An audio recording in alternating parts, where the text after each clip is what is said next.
Right now, there's a woman somewhere near you who decided how she feels about you before you said a single word.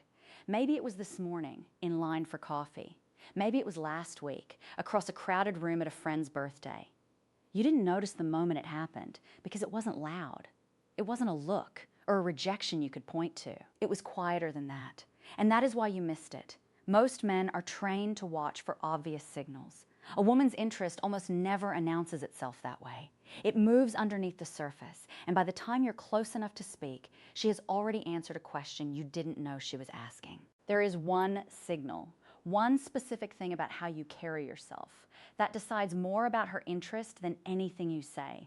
Most men not only miss it, they misread it, and it costs them chances they never needed to lose. I am going to show you exactly what that signal is, why she reads it instantly, and how to make sure you're sending the one thing that actually works. Picture this. You walk into a room, and by the time you've taken 4 steps, she's already made a decision about you. Not a final decision, but an opening one. A door that is either slightly ajar or already closing. This happens faster than most men think is possible. Psychologists who study first impressions have found that people form an initial judgment about a stranger within a few seconds, long before any conversation begins. That judgment is not primarily about your face or what you're wearing. It is about movement, how you occupy the space you're standing in. Whether your body looks like it belongs there or like it's asking permission to be there. Think back to a conversation that once seemed ordinary. One where you walked away without realizing what had actually happened. You may have replayed the words 100 times, wondering what you should have said differently. But the words were probably never the problem. The problem, or the advantage, was already decided before you opened your mouth. Of course, this doesn't mean every woman is scanning a room like a checklist. Most of the time, this reading happens beneath her conscious awareness. She isn't thinking he walks confidently, therefore I am interested. She simply feels a pull, or she doesn't, and her mind fills in the reasoning afterward. That is an important distinction. You are not trying to convince her logically. You are trying to become, physically, the kind of presence her nervous system doesn't flag as uncertain. You might be thinking, isn't this the same advice everyone gives about eye contact and posture? Not quite. That advice treats posture like a costume worn for 10 seconds, then forgotten. What actually gets read is the pattern of ongoing movement, how your shoulders settle once you stop performing, whether your eyes move out of genuine interest or a kind of low-grade scanning for approval. That pattern is far harder to fake, which is exactly why it carries so much weight. That decision isn't random. It's built from a signal so subtle, most men have never been told it exists. There's a difference between a man who wants to be noticed and a man who simply is. And she can tell which one you are instantly. That difference has a name, though you only need the idea behind it. Researchers sometimes call it self-possession, the sense that a person's attention and comfort come from within themselves, rather than depending on the room's reaction. A man performing confidence is underneath it, asking a question. Am I landing? That question leaks out in small ways. A too quick glance to check if he's being watched. A laugh arriving a half second before the joke lands. Shoulders squaring up a little too deliberately when someone new walks by. A man who has self-possession isn't asking that question because his sense of being fine in this moment doesn't depend on an answer from outside himself. Picture 2 men at the same party. One scans the room quickly, adjusts his posture, and angles himself toward the most important looking group. The other glances around once, unhurried, and heads toward the drink table because he's actually thirsty. He isn't ignoring the room. He's simply not auditioning for it. 9 times out of 10, it's the second man women find themselves quietly tracking, even if they couldn't tell you why. Now, you might be thinking, isn't this just about acting confident? In a sense, yes. But here's the detail that separates real self-possession from performed confidence. Performance needs an audience to sustain it, while the real thing looks identical, whether anyone is watching or not. That's the tell she's actually picking up on. Of course, context matters here too. A man having a rough day can carry tension without it meaning anything about his character. This isn't about being a flawless statue of calm at all times. It's about the baseline you return to, where your attention rests when nothing in particular is demanding it. This baseline shows up in small ways. How long you let a silence sit before feeling the need to fill it, whether you check your phone while waiting or simply stand there, comfortable in your own unoccupied attention. None of these mean much alone.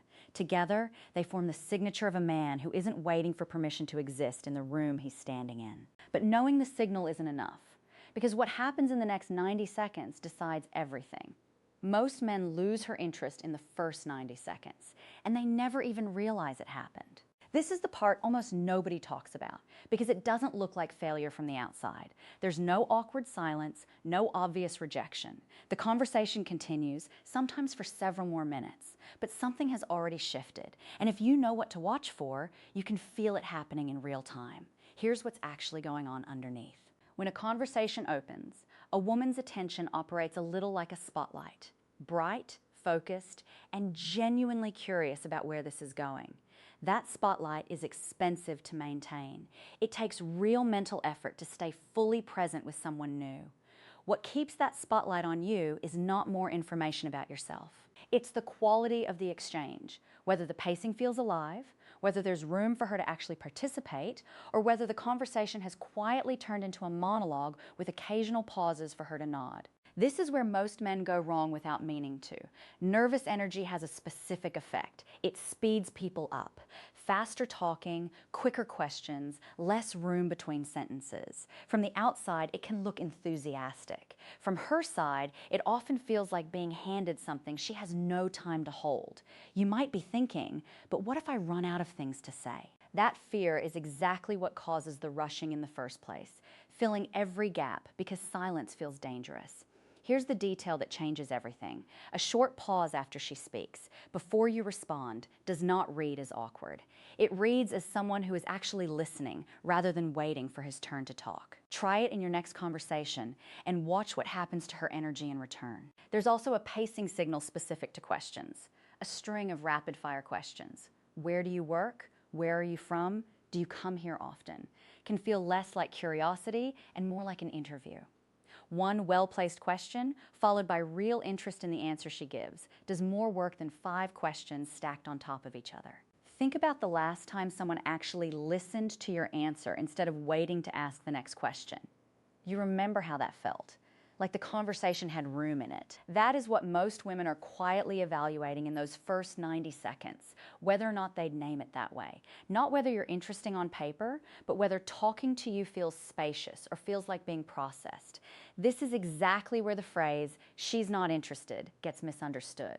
And it's costing men chances they didn't need to lose. Here's something almost no one tells you. Not interested and not right now look identical from the outside, but they are not the same thing. Let's be precise about this, because it matters. If a woman disengages clearly, asks to be left alone, or gives you a direct no, that is a real answer. And the only respectful response is to accept it completely and move on. Nothing in this video is about pushing past a clear signal like that.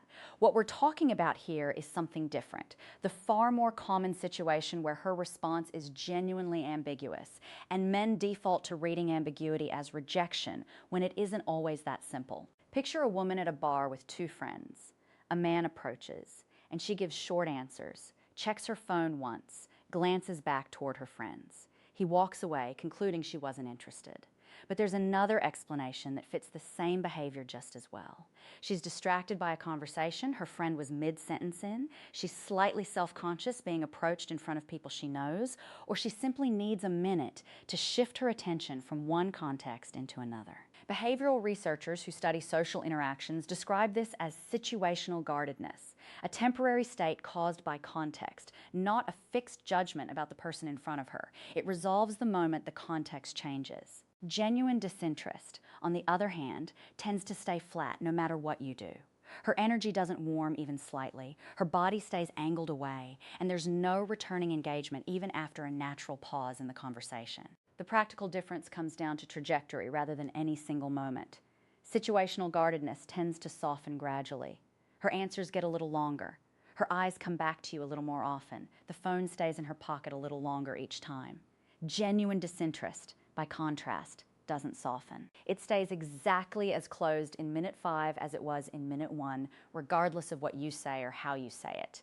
Learning to notice trajectory instead of a single frozen snapshot is what separates men who read this well from men who walk away from something that was never actually closed. Remember what I told you at the start, that there was one signal most men not only miss, but actively misread. We are getting close to it now, because this is where it shows up most often, disguised as rejection when it's really just timing. The common mistake here is treating the first 10 seconds of any interaction as the final verdict. A woman checking her phone once is not a verdict. A short answer while she's mid-thought with a friend is not a verdict. What matters is not the first response. It's whether her engagement shifts at all once the context settles. Once you can tell the two apart, something else becomes possible. The actual moment attraction flips. There's a single moment, small, quiet, almost invisible, where a woman stops evaluating you and starts wondering about you. This is the part of the video I've been building toward, because it's the piece almost nobody explains correctly. Up until this point, whether she's aware of it or not, she is essentially running a background check. Is this safe? Is this interesting? Is this worth the mental energy of continuing? That evaluation mode is careful, a little guarded, and entirely reasonable. She doesn't know you yet. The shift happens when something breaks the pattern she expected. Psychologists sometimes describe this using the idea of expectancy violation, when a person's behavior departs, in a good way, from what we predicted it would be. Most men, sensing interest, lean in further. They get slightly more eager, slightly more talkative, slightly more invested in landing the moment. That's the expected pattern, and expected patterns don't create curiosity. What creates curiosity is calm that doesn't chase, attention that stays warm and present without needing to escalate to prove itself. Picture a specific moment. She says something slightly vulnerable, maybe an offhand comment about a rough week. The expected response is to immediately reassure her or pivot to relate it back to your own story. Instead, imagine simply staying with what she said for a second. A brief, unhurried, that sounds like it's been a lot, and letting her fill the next silence herself, rather than rushing to fix or match it. That small restraint, that willingness to let a moment breathe instead of immediately steering it, is often the exact instant where evaluation quietly turns into curiosity. Before we move to the last piece of this, there's one layer almost every explanation skips. This only works because it's genuine, not performed. If you're calmly withholding a reaction as a technique, some part of that calculation tends to leak through, and it reads as coldness rather than composure. The real version comes from actually being okay in the moment, not from strategically appearing okay. Now, you might wonder, doesn't this contradict the idea of showing interest at all? Not quite. Interest and neediness are not the same thing. You can be visibly, warmly interested in someone while still not needing her reaction to feel complete in that moment. That combination, real interest without dependency, is precisely what creates the flip from evaluation to curiosity. Interest says, I notice you and I'm enjoying this. Neediness says, I require something from you to be okay right now. The first is magnetic, because it costs her nothing and asks nothing of her. The second, even well disguised, tends to register as quiet pressure, a sense that her reaction is being watched too closely. Most men don't intend to send that signal. It slips in through small things, checking too often whether she's still engaged, over-explaining a joke that already landed, filling every pause because silence feels unbearable. None of this is a character flaw. It's just habit, and habit is something you can notice and soften. But the shift point only matters if what comes after it doesn't undo it, which is where most men, without meaning to, ruin what they just built. The interaction doesn't end when you walk away. For her, it's just starting to replay. This is the piece almost every conversation about attraction leaves out entirely, and it might be the most overlooked part of the whole process. What determines whether she thinks about you again isn't usually the most impressive thing you said. It's a small, specific detail that her mind attaches to afterward, something concrete enough to replay. This is worth being precise about, because vague memories fade fast, while specific ones don't. A general impression, he seemed nice, evaporates within a day. A specific detail, the way you paused before answering a particular question, an odd, particular thing you noticed about her that nobody else had has staying power because the mind holds on to detail far longer than it holds on to general feeling. Cognitive researchers who study memory describe this as the distinctiveness effect, the tendency for unusual information to be remembered far better than generic information simply because it stands out. This is why one oddly specific comment often outlasts an entire evening of pleasant, forgettable small talk. She isn't consciously choosing to hold on to it. Her mind is filing away the piece that didn't blend in and quietly discarding the rest. There's also a practical piece most men get backward. If you asked for her number, the timing of that first follow-up matters more than its content. A message that arrives too quickly can undo the very composure that created the shift point. It reads as exactly the eagerness self-possession was quietly signaling you didn't have. A message with a bit of natural space, referencing something specific rather than a generic opener, tends to land as continuation rather than pursuit. Of course, none of this is a formula to be executed mechanically. Context always matters. Some conversations call for a quicker follow-up, some for more space, and reading that correctly comes from paying attention to her, not from a rule you memorized. But the underlying principle holds steady. What she remembers is specific, and what she responds to afterward is continuity, not urgency. There's one more layer worth mentioning before we close this out, because it ties everything together. The details that stay with her are almost always the ones that felt unplanned. A genuine reaction, an unscripted observation, a moment where you clearly weren't performing for effect. That's not a coincidence. Anything that felt rehearsed tends to fade quickly, precisely because her mind correctly files it as generic, something you'd have said to anyone. The specific, unplanned moment survives because it could only have happened with her in that particular conversation at that particular time. That is the version of you worth being remembered for. And that replay is exactly what decides whether this becomes a story she tells her friends or a man she forgets by morning. So here is the pattern underneath everything we've covered today. It was never really about a script or a perfect line or knowing the right thing to say in the moment. It was about the signal you were sending before you ever opened your mouth, the pace you kept once the conversation began, the difference between a real no and a distracted, maybe the quiet moment where evaluation turns into curiosity, and the specific detail she carries with her afterward. Different moments, same underlying thread. You don't need to overanalyze every glance or every pause from here forward. That would just replace one kind of overthinking with another. What you actually need is the baseline awareness we walked through today. Because once you can see it, you tend to stop needing to search for it. It becomes part of how you naturally carry yourself. I'd genuinely like to know, has a woman ever seemed uninterested at first, only to warm up once the conversation actually got going? What changed? Tell me in the comments, because I read every one of them, and the details you share often shape exactly what I cover next. If this made sense to you, this channel is where we go deeper into how female psychology actually works, one layer at a time.